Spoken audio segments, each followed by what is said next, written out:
Okay, I want you to picture this. It's Monday morning. You've decided this is the week. You've gone to the supermarket. You've bought just an aggressive amount of kale. You've cleared out the cupboards of anything fun. Of course. You've even signed up for a gym membership that, let's be honest, scares you a little bit. You are vowing that this is it. Everything changes now. The classic Monday morning reset. Mm-hmm. I think everyone listening has been there at least once. It's almost a ritual. It is. It's the boom. But here's the kicker. And this is the scenario the source material-sundried.com 5/Danj paints so perfectly. By Thursday, that motivation has just evaporated. Oh, yeah. The kale is rotting in the crisper drawer. It's basically compost now. And you are right back to square one, except now you feel guilty and maybe a little heavier. Why does that happen? It's that boom and bust cycle. And according to the material we're diving into today, the sun-dried weight loss reset, the problem isn't you. It isn't a lack of discipline. So what is it then? The problem is that the world sells a speed. You see these 30-day shreds, these, beach body blitzes, but your body views those huge, drastic changes as a famine. A famine. That sounds a little dramatic for just a diet. Biologically, it's actually pretty accurate. When you cut everything out and go into what the fitness industry loves to call beast mode, your body and your brain, they fight back. No. Well, they're trying to keep you exactly where you are for survival. It triggers a metabolic slowdown, it ramps up your hunger signals, and on top of that, you're relying entirely on willpower. And willpower, as Sun-Dried says, is a battery. Exactly. It starts full in the morning, but by 8 p.m. after a long day of work and stress and a million tiny decisions, that battery is just dead. That resonates so much. My battery's usually dead by 4 p.m. So, okay, if willpower isn't the answer, what is? Well, that's what we're unpacking today, the sun-dried weight loss reset. And right off the bat, I noticed they don't call it a diet. No, they call it a 12-week educational journey or a 90-day permanent rewire. And that distinction is everything. Their whole headline is Stop Dieting, Start Living.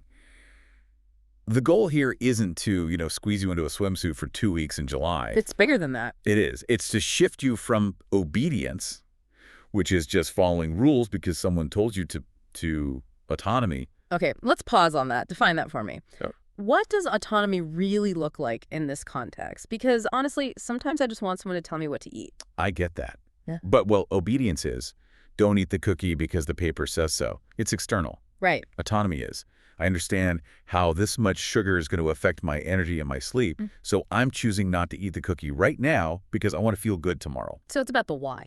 It's all about the why. Sun-Dried argues most diets fail because people follow the do's and don'ts without knowing the reason behind them. And when you don't know the reason, the rules just feel like a prison. So the core philosophy is education over deprivation. Instead of giving you a meal plan, they're basically handing you a biology textbook. A very practical one, yes. Think about it. If I just tell you get more sleep, you might ignore it because, you want to watch Netflix. Guilty. But the course teaches you that poor sleep spikes ghrelin. Ghrelin? What's that? It's your hunger hormone. I think of it as a little gremlin. If you sleep badly, ghrelin spikes, and it literally makes you physiologically hungrier for sugar and simple carbs the next day. So it's not me being weak, it's my hormones. Exactly. It's your hormones screaming for quick energy. And once you understand that mechanism, going to bed early isn't a boring rule anymore. It's a strategic weapon to control your hunger tomorrow. It stops being a rule and starts being a tool. I like that. That's it. And it starts with personalization.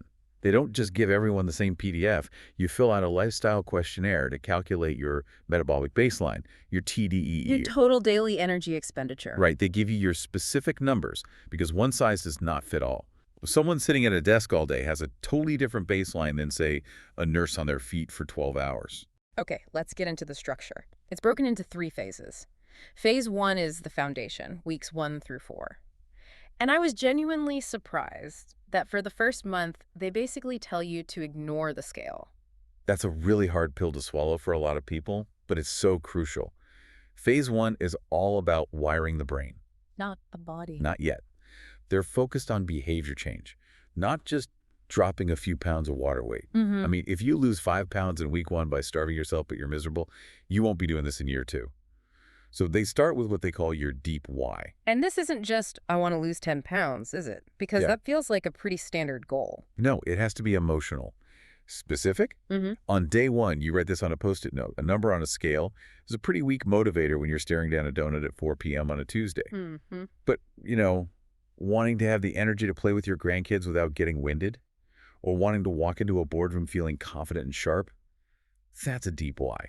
It anchors you when motivation fades. That makes it personal. Okay, so speaking of staring down a donut, let's talk about the kitchen audit.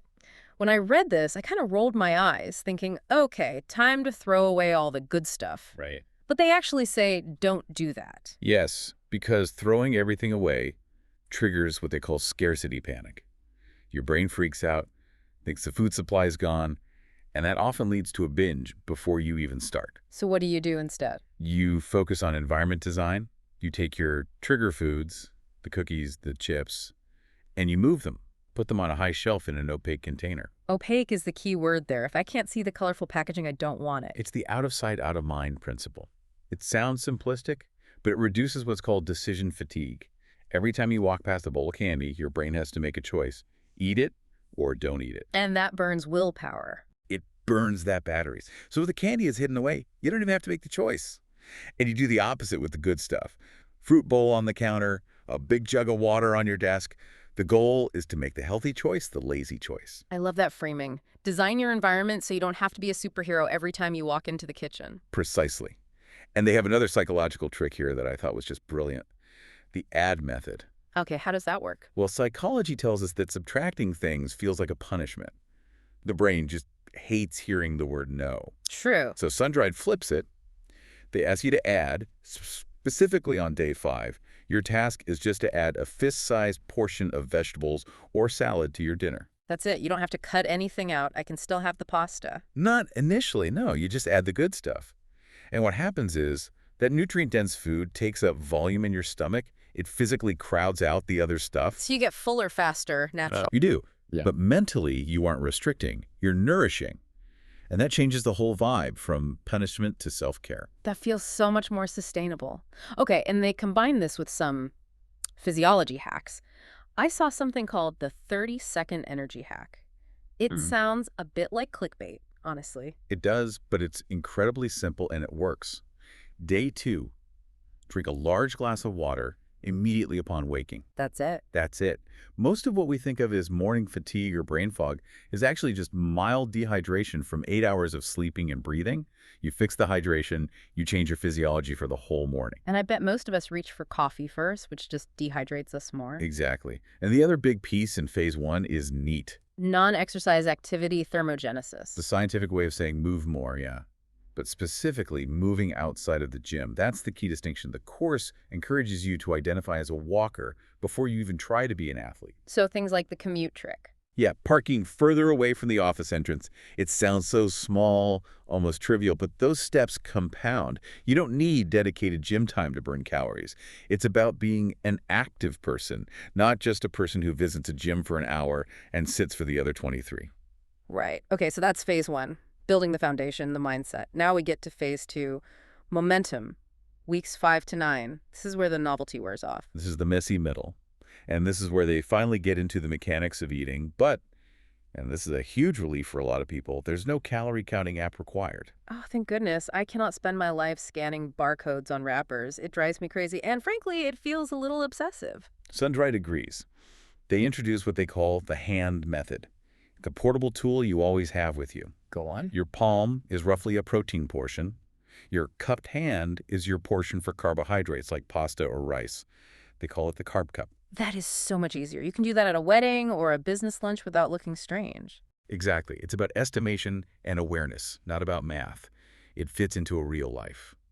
And speaking of real life, phase 2 focuses heavily on social survival strategies. Because if a diet ruins your social life, you're just going to quit the diet. You're going to quit. I love their term menu stalking. I actually do this already, but I didn't realize it was a legitimate strategy. Explain it. You check the restaurant's menu online before you even leave the house.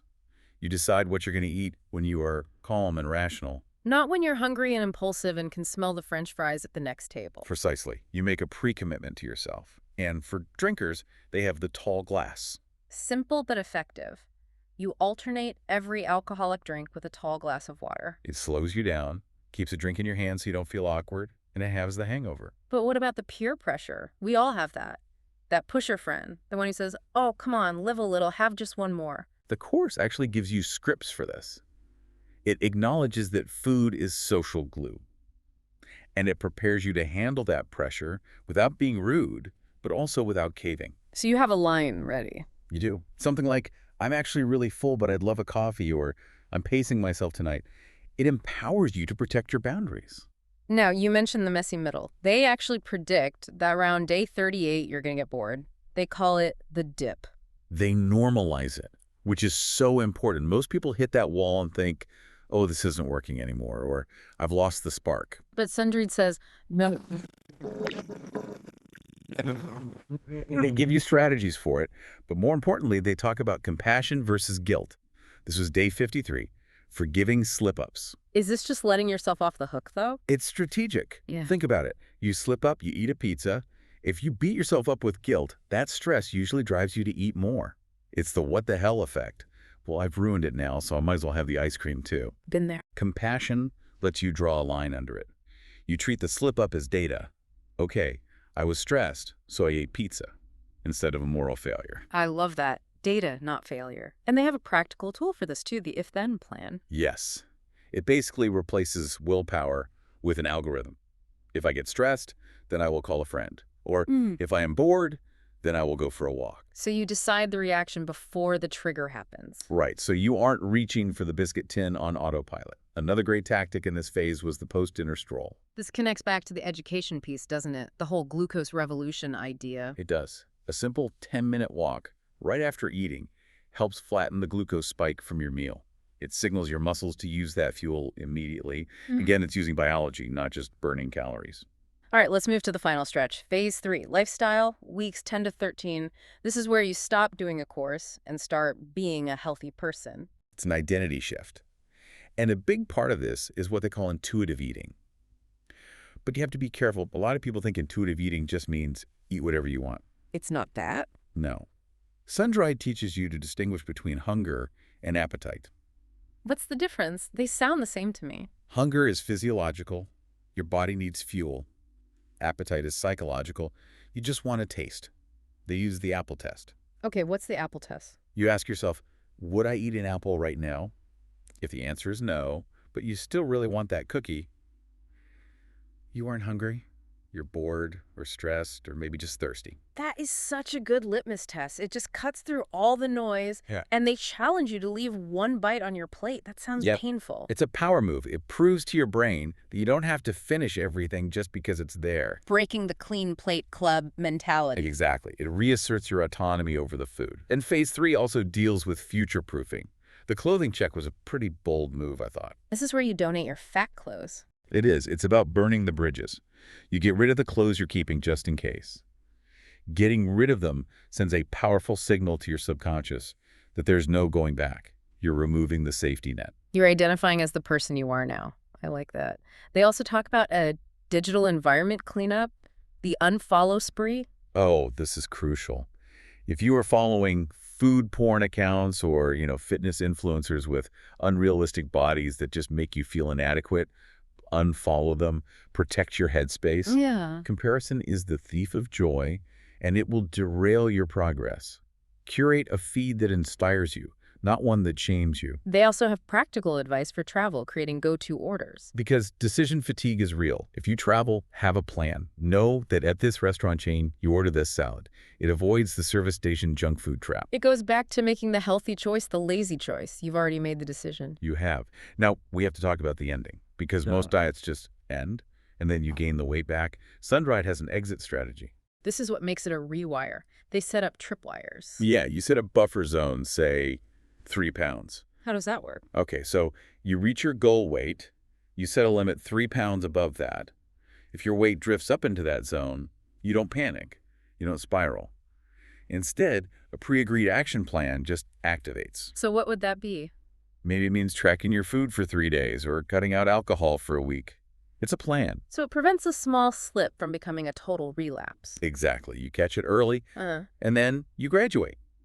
You write a letter to your day one self, and you set a new performance goal, like running a 5K or a hiking challenge. Because weight loss is finite, but health is infinite. That's the idea. Yeah. You switch your focus to what your body can do, not just what it weighs. So we've covered the phases, but I want to talk about the delivery. Because I'm looking at this and thinking, I'm busy. Do I actually have time for a 12-week course? How does it work day to day? They know you're busy.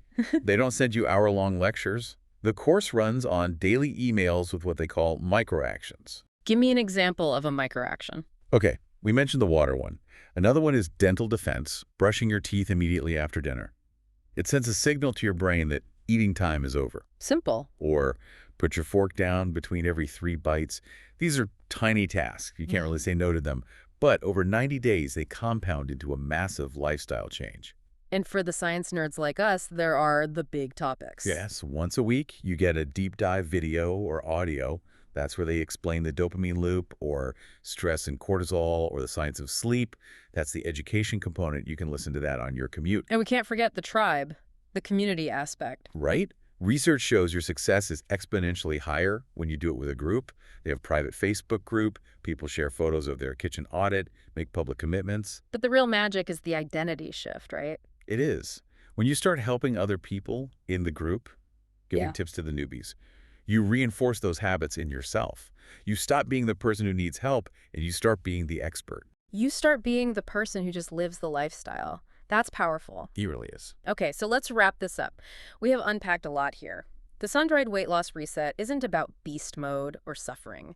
It's about environment design. It's about education, understanding the why, and it's about adding rather than subtracting. So if there's one thing to take away, what is it? It's that concept of the battery. Mm-hmm. Willpower is a finite resource.